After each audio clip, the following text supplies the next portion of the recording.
Bonjour à toutes, bonjour à tous et bienvenue dans un nouvel épisode de Homo Ethicus. Je m'appelle Julien Burgos et dans ce podcast, je partage avec vous des sources d'inspiration et de réflexion pour mieux comprendre le monde dans lequel nous vivons et réfléchir à comment hacker ce système, cette société et ses fondements pour passer de l'ère de l'Homo economicus à celle de l'Homo Ethicus.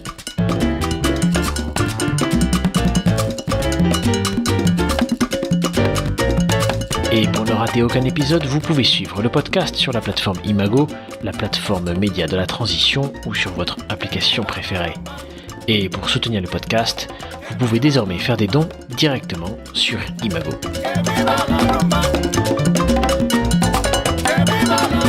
Aujourd'hui, je vais vous parler du livre de Amitav Ghosh, Le Grand Dérangement, paru en 2021 aux éditions Wild Project, et sous-titré « D'autres récits à l'ère de la crise climatique ». Amitav Ghosh est un écrivain d'origine indienne et d'expression anglaise qui est surtout connu pour ses romans qui ont reçu plusieurs prix. Ce livre est un essai qui a attiré mon attention d'abord parce qu'il est publié par les éditions Wild Project qui ont un catalogue de livres très intéressant. Je vous ai d'ailleurs parlé du livre de Kirkpatrick Sale, Habiter la Terre, et j'ai aussi mentionné le livre dans d'autres épisodes, le livre de Gilbert Callicott, Pensée de la Terre, tous les deux publiés donc aux éditions Wild Project. Et d'autre part, j'ai donc aussi été attiré par la formule qui introduit le livre et qui dit « Pourquoi le dérèglement climatique est-il absent de notre littérature contemporaine ?» Alors, comme la question du dérèglement climatique et de la destruction des écosystèmes me préoccupe, et comme j'aime beaucoup la littérature, donc cette question initiale a attiré mon attention. Et en fait, j'ai découvert que ce livre parle bien sûr de littérature, mais aussi de politique et d'histoire depuis une vision indienne, c'est-à-dire autre que occidentale. Nous sommes habitués à lire toujours les mêmes livres avec des points de vue similaires, écrits en majorité par des hommes et surtout par des occidentaux, depuis leur point de vue d'occidentaux et avec tous les biais d'interprétation que cela implique. Nous avons peu accès aux textes provenant d'autres cultures, obnubilés que nous sommes par la supériorité de la pensée occidentale, par notre étroitesse d'esprit et surtout celle des maisons d'édition et des libraires, à de très rares exceptions près. D'autre part, la prédominance de l'analyse depuis le point de vue occidental provient de la domination de notre système scolaire, des universités qui promeuvent une culture où l'Occident est le centre du monde et les autres cultures sont bien sûr des périphéries, mais aussi des cultures sans histoire, sans intérêt, sans rien à apporter à l'espèce humaine. Or, comme toujours, la réalité est bien plus complexe que cela. Non seulement l'Occident a été très largement influencé par les autres cultures, perses, arabes, hindous, chinoises, etc., les mathématiques, la philosophie, la littérature ne seraient pas ce qu'elles sont sans toutes ces influences. Et bien sûr, c'est l'Occident qui se proclame le seul acteur, celui qui a tout découvert, comme par exemple les Amériques ou même la science et la raison.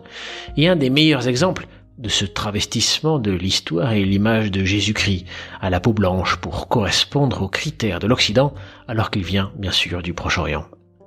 Et le livre de Amitav Ghosh nous permet de nous décentrer, d'avoir un autre point de vue sur la réalité et sur l'histoire. Le livre est composé en 3 parties. La partie 1 s'intitule « Récit », la seconde « Histoire » et la troisième « Politique ». Dans la première partie, il parle de littérature et se demande pourquoi le roman n'est pas capable de traiter la crise climatique.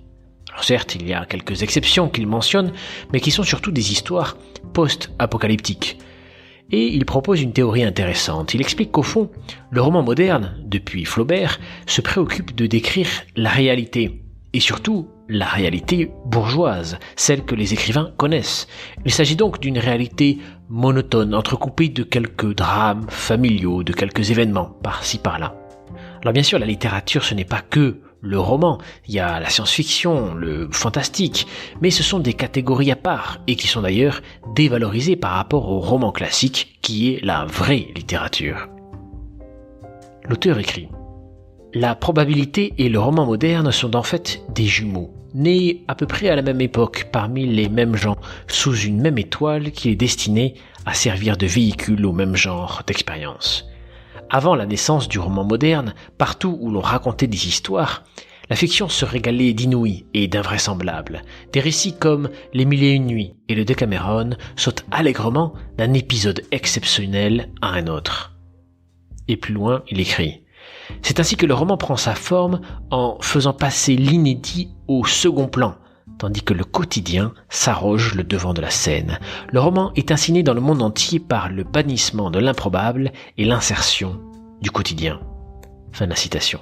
En effet, si une situation paraît trop improbable, alors elle ne serait pas réaliste et donc elle n'aurait pas sa place dans un roman, car trop exceptionnelle. Il faudrait déployer tout un arsenal pour amener cette situation, pour la rendre réaliste au lecteur.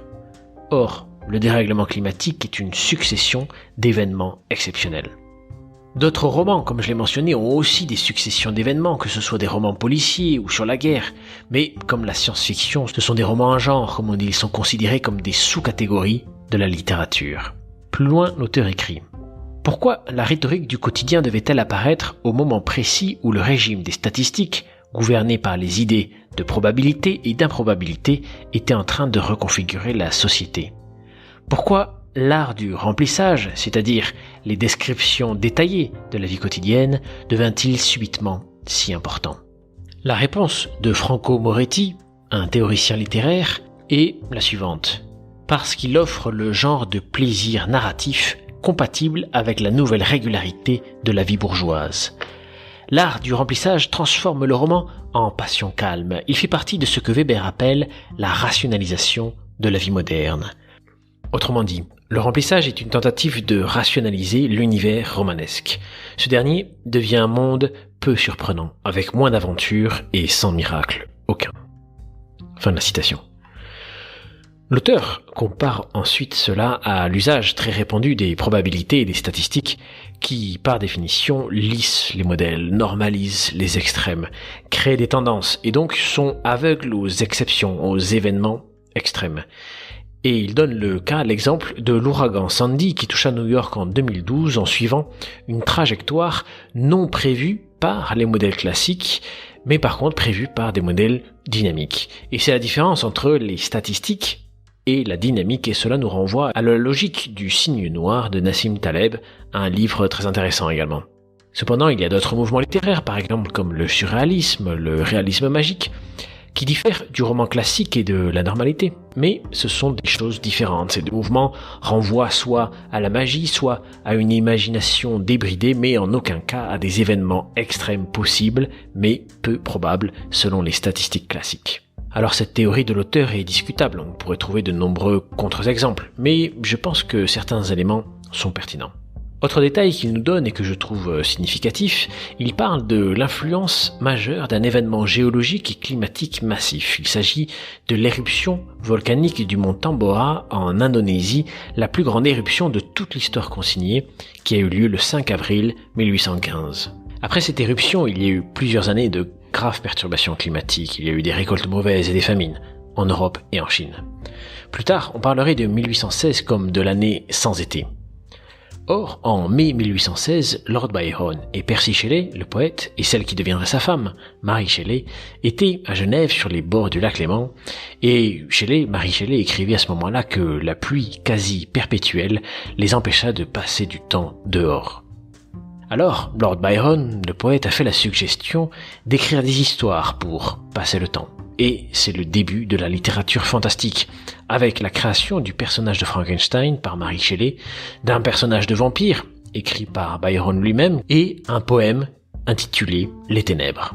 Amitav Ghosh écrit « Geoffrey Parker, dans son analyse sur cet été humide et inclément de 1816 et son rôle dans l'engendrement de ses œuvres, écrit « Ces trois œuvres reflètent la désorientation et le désespoir qu'à peine quelques semaines d'un changement climatique abrupt peuvent provoquer. » Fin de la citation. Dans la deuxième partie, intitulée « Histoire », l'auteur nous explique les liens anciens entre Occident et Orient et les influences réciproques dont j'ai déjà un peu parlé au début. Il nous montre l'évolution de l'histoire depuis les perspectives d'un auteur de l'Inde et il nous explique comment il y a eu des échanges de pensées entre l'Inde et l'Occident dès le XVIe, XVIIe siècle. Par exemple, il y avait déjà une très forte école de mathématiques en Inde qui avait beaucoup d'avance sur les savants en Europe et leurs connaissances ont probablement été transmises par les jésuites vers l'Europe qui ont abouti ensuite à d'autres découvertes. L'auteur écrit « En résumé, comme le maintient depuis longtemps l'historien Sanjay Subrahmanyam, la modernité n'est pas un virus, qui se serait propagé depuis l'Europe vers le reste du monde. Il s'agit plutôt d'un phénomène mondial et conjoncturel, produit de nombreuses itérations presque simultanées dans les différentes régions du monde. Fin de la citation. Autre exemple, les Chinois furent pionniers dans l'utilisation du charbon, mais aussi du pétrole et du gaz naturel. Ils donnent d'autres exemples, des extraits de livres montrant comment l'Asie avait déjà développé différentes techniques d'extraction dès le XVIIIe, XIXe siècle. Notamment, au milieu du XIXe siècle, l'industrie pétrolière la plus grande du monde se trouvait probablement en Birmanie, là où il y avait des puits de pétrole qui n'avaient même pas besoin d'être creusés. Le pétrole en sortait. Et il était utilisé par la population locale depuis déjà longtemps, et cette production a grandi de plus en plus pour fournir en pétrole la Birmanie et les pays autour. Ces puits passèrent ensuite sous contrôle britannique et devint le noyau d'une petite entreprise connue jusque dans les années 1960 sous le nom de Burma Shell, liée elle-même au groupe BP. L'auteur reprend une citation de l'historienne Marilyn Longmuir qui a écrit « La plupart des historiens du pétrole considèrent que le début de l'industrie pétrolière moderne date du 28 août 1859 lorsque le colonel Drake fora le premier puits de pétrole en Pennsylvanie. » Et gauche de poursuivre. Cet épisode illustre ce que j'ai évoqué plus tôt, comme la caractéristique véritablement distinctive de la modernité occidentale, l'énorme engagement intellectuel qu'elle déploie pour mettre en avant sa supposée singularité. Fin de la citation. De la même manière, il explique que l'industrie maritime indienne était une des plus puissantes au début du XIXe siècle. L'Inde était très active, il y avait des hommes d'affaires très entrepreneurs, et notamment dans la construction navale. Cela montre que le capitalisme, autrement dit la possession des moyens de production, n'était pas l'apanage de l'Occident. Et c'est là qu'entre en jeu une autre notion dont il parle, l'impérialisme. Il écrit « L'industrie maritime anglaise protesta que les familles de tous les constructeurs de navires en Angleterre seraient à coup sûr réduites à la famine, à moins que les navires construits en Inde n'aient plus accès aux ports britanniques. » En 1815, le Parlement britannique adopta une loi qui imposa des restrictions strictes aux navires indiens et à leurs marins. On dit de cette loi qu'elle avait été plus dévastatrice à l'économie du transport maritime indien que toutes les innovations technologiques concurrentielles des 300 dernières années réunies. Fin de la citation. L'Angleterre, cette puissance navale comme on nous le présente actuellement, le pays de Adam Smith, de la main libre du marché. Voilà, ce n'est qu'un exemple de plus de toutes les restrictions imposées par l'Occident pour contrôler les productions en Asie, en Afrique ou dans les Amériques. L'auteur défend l'idée que l'impérialisme et les volontés des puissances étatiques de maintenir le contrôle a autant d'importance, voire plus, que le capitalisme dans la destruction systématique du vivant. Au fond, le capitalisme serait peut-être l'instrument que les logiques impérialistes ont trouvé pour étendre le contrôle. Et le capitalisme a trouvé, lui, dans les logiques impérialistes, le meilleur allié pour se propager et se renforcer. Les liens étroits entre grands groupes capitalistes et États-nations, encore à l'heure actuelle, en sont la meilleure preuve. Gauche écrit « La forme de l'économie carbonée mondiale fut déterminée par le fait que les grandes puissances européennes avaient déjà mis en place une armée et une présence politique forte dans une grande partie de l'Asie et de l'Afrique, au moment où la technologie de la vapeur en était à ses débuts, c'est-à-dire à la fin du XVIIIe et au début du XIXe siècle. Dès ce moment, les technologies à forte émission de dioxyde de carbone eurent pour effet de renforcer continuellement la puissance occidentale, neutralisant par là même d'autres variantes de la modernité, incorporées et appropriées du même coup dans ce qui était désormais un modèle unique et dominant. » Fin de la citation. D'autre part, ces événements nous montrent que la logique d'appropriation du capital et de domination se retrouve partout, en Afrique, en Asie, en Amérique. Car si le Royaume-Uni n'avait pas développé son empire, il est fort probable que les capitalistes indiens auraient pu renforcer leur présence, leur industrie, et les ressources n'auraient pas été détruites et pillées par des Anglais, mais par des Indiens, comme c'est le cas actuellement avec un personnage comme Mittal. L'auteur écrit « C'est pour ces raisons que je ne suis pas d'accord avec ceux qui identifie le capitalisme comme la principale ligne de faille dans le champ du changement climatique. Il me semble que son champ est déchiré par deux brèches inséparables, mais d'égale importance, où chacun suit une trajectoire qui lui est propre, le capitalisme et l'impérialisme. Ce dernier est entendu au sens d'une aspiration à la domination de la part de quelques structures très influentes au sein des États les plus puissants du monde. En bref, même si on transformait le capitalisme comme par magie dès demain, les impératifs de la domination politique et militaire constitueraient toujours un obstacle majeur à la mise en place de mesures d'atténuation. Fin de la citation. C'est bien pour ça que je défends l'idée d'un municipalisme libertaire et de la fin de l'État-nation militarisé et tout-puissant. L'auteur poursuit. Le complexe généalogique de l'économie carbonée donne également une leçon à ceux qui vivent dans le Sud et qui souhaiteraient tracer une ligne claire entre nous et eux en matière de réchauffement climatique.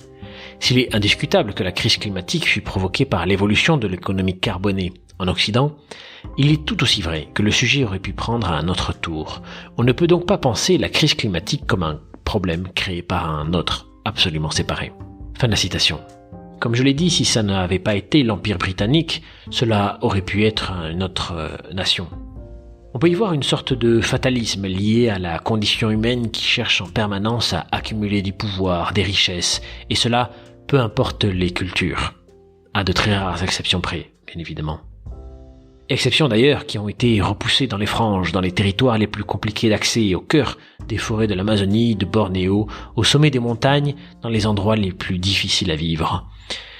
Ces peuples se sont retrouvés là car probablement ils y ont été repoussés, expulsés des autres terres plus fertiles, des autres espaces. De la même manière que les peuples amérindiens se retrouvent dans des réserves, expulsés de leurs terres originelles. Et il y a un certain fatalisme dans le texte de gauche que l'on retrouve par exemple dans cette citation « Chaque être humain, passé et présent, fait partie du présent cycle du changement climatique ». Je ne suis pas vraiment d'accord avec cela. Nous n'avons pas tous la même responsabilité, pas tous la même puissance de destruction. Et on le voit encore de nos jours avec les chiffres qui prouvent que les ultra-riches ont un standing de vie absolument destructeur pour l'environnement et que les micro-gestes du citoyen lambda n'ont que très peu d'influence comparé à l'impact nocif de ces nababs. Enfin, la troisième partie s'intitule « Politique » et commence par cette citation. Le changement climatique pose un défi de taille à ce qui est peut-être le concept politique central de l'époque moderne, l'idée de liberté, qui est non seulement au cœur de la politique contemporaine, mais aussi des sciences humaines, des arts et de la littérature. Fin de la citation. Bien sûr, il faudrait déjà définir ce qu'on entend par liberté, ce que l'auteur ne fait pas vraiment. De nos jours, lorsque certains écolos proposent d'interdire l'avion sur les courtes distances, on parle de privation de liberté, d'écologie punitive. Le choix des mots ici est important. Ce terme d'écologie punitive est très bien trouvé. On pourrait dire que son opposé est celle du capitalisme destructeur, génocidaire, pourquoi pas.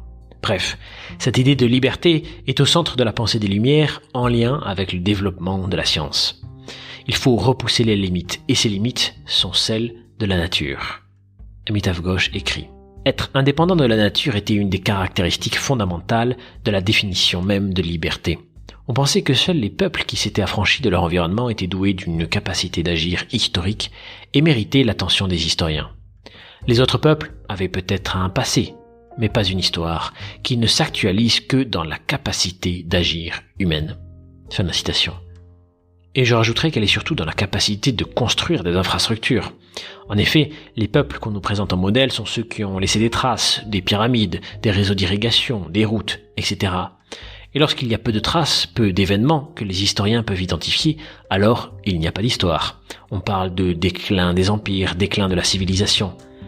Alors qu'il est possible que pour la population de ces époques, la vue fût moins contraignante car moins d'impôts, moins d'obligations, moins de contrôle, moins d'esclavage.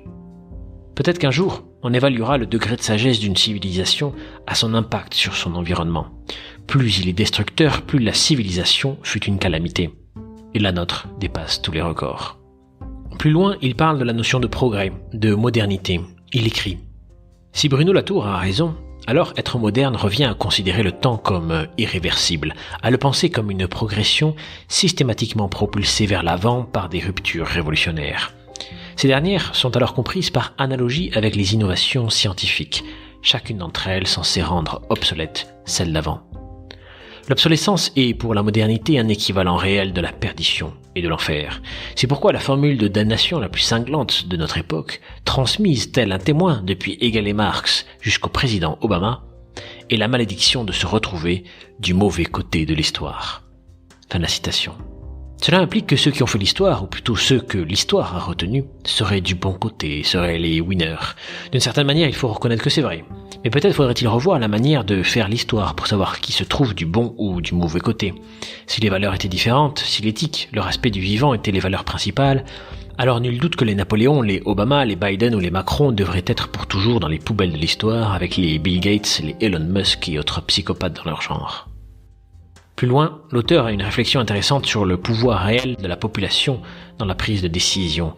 Il cite l'auteur Roy Scruton qui a écrit « Quel que soit le nombre de personnes qui descendent dans la rue massivement, elles ne mettront jamais la main sur les véritables flux de pouvoir parce qu'elles ne participent pas à leur production. Elles ne font que consommer. » Et gauche poursuit, agrémenté d'extraits encore de Roy Scruton, dans de telles circonstances, défilés et manifestations ne représentent guère plus qu'une orgie d'émotions démocratiques, une foire sur le thème du militantisme, un équivalent dans la vraie vie des campagnes de hashtag sur Twitter, quelque chose qui vous donne un sentiment agréable et montre que vous appartenez à un certain groupe, mais qui est complètement dissocié de la législation et de la gouvernance réelle.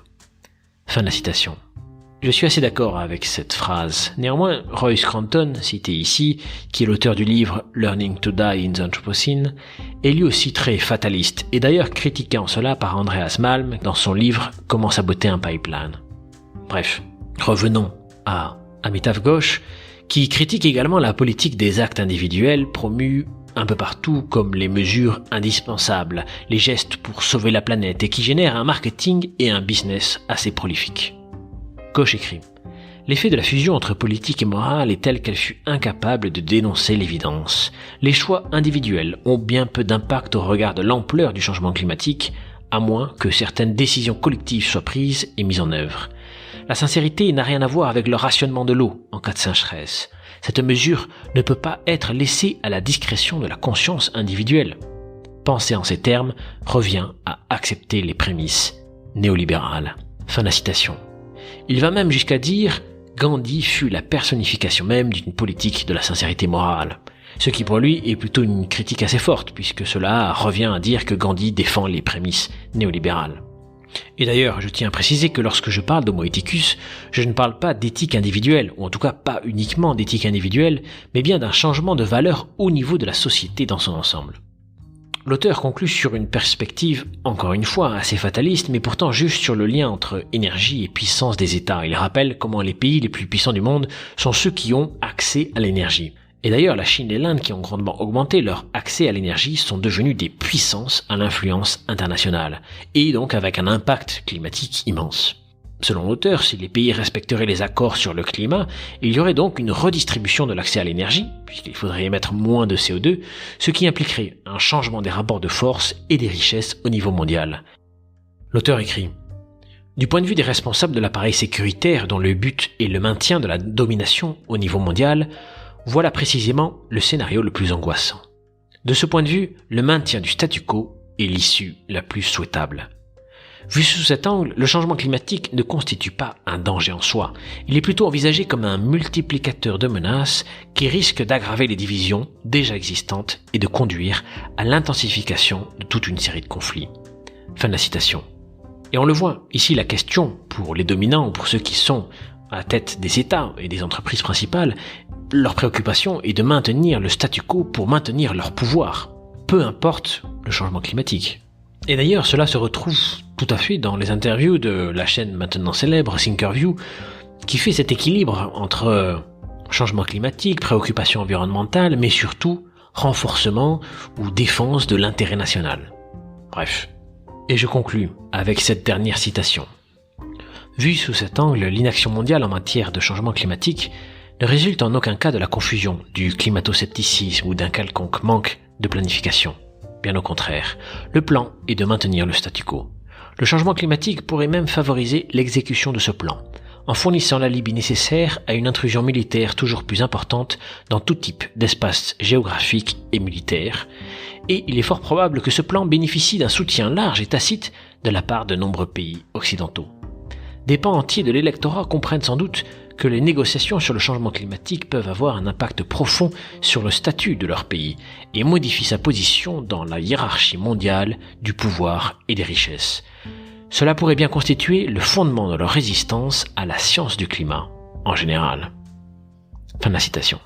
Et voilà, je termine cet épisode sur une note assez pessimiste, mais qui doit être pris comme une motivation pour lutter contre cela, comme un coup de pied dans le cul pour se bouger, pour refuser le passivité et le fatalisme.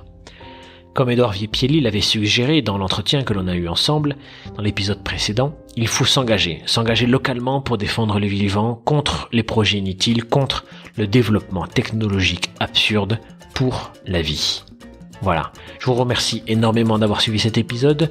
Vous pouvez retrouver toutes les références sur mon site, homoeticus.fr. Tous les épisodes sont sur la plateforme Imago et sur toutes les plateformes et applis de podcast. Je remercie énormément les personnes qui me soutiennent sur Imago et sur Tipeee. Et pour faire des dons, je vous encourage à utiliser Imago, que ce soit pour Homoeticus ou pour les autres podcasts ou vidéos disponibles sur cette plateforme. En effet, Imago ne perçoit aucune commission, ce qui n'est pas le cas de Tipeee. On se retrouve la prochaine fois pour un nouvel épisode d'Homoeticus. À très bientôt.